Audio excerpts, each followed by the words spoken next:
used to fight dryness in fields across the Midwest. Jim Specht told us at the ARDC in Meade this week that Nebraska beans are now also approaching a crucial stage for ensuring decent yields. For beans that were planted in the first week of May, we're probably getting close to R3, which is the beginning pod stage for soybeans, a real critical stage in which you can, with every inch of rain, you get 3.5 bushels an acre, and for every inch you don't get, you're going to lose that amount. So with Dryland, what's the precipice that we're hanging on? Well, we still got a few more rest of the season going. Generally, soybeans will still yield good if we start getting rains from this point on out, equal to the amount of water that's needed to, to make replace all the water that's transpiring from the leaves. But irrigators are still having a tough time keeping up because bean plants like behind us are evaporating anywhere from 0.3 to 0.4 a day. Can you put that in a context? How much? Okay, that's when we talk about 0.3. An inch of water per acre is 27,000 gallons spread an acre to inch spread over an acre.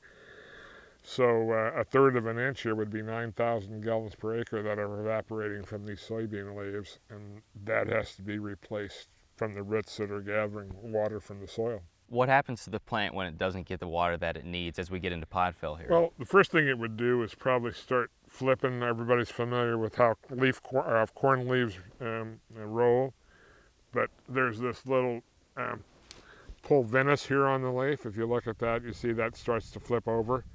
So it starts showing a water. It's very sensitive to water stress, and eventually the leaves look like this. They're showing their undersides, and that reflects away more of the sunshine. And so that keeps them a little bit cooler so they don't evaporate as much.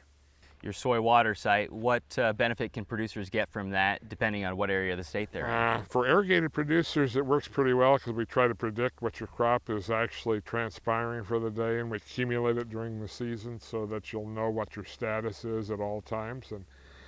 And soy water has a little table that will yellow the cell when it says, "Hey master, it's time to irrigate your field," that sort of thing.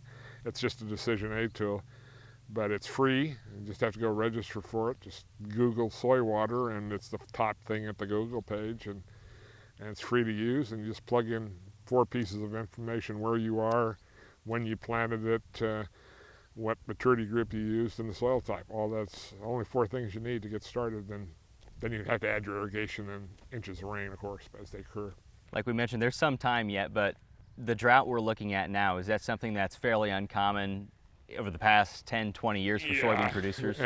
This is probably pretty severe. It goes back to the 80s. I mean, we had a drought in 2003, but not one that was accompanied by this length of absence of rainfall and the high temperatures. The high temperatures are really hurt because you transpire more water when you don't have it.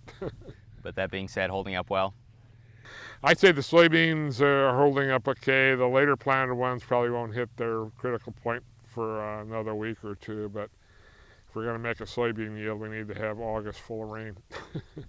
As Jim mentioned, the soy water site can be found online at soywater.unl.edu. It's sponsored by the Nebraska Soybean Board, and producers can receive training on using the site at the Soybean Management Field Days in August.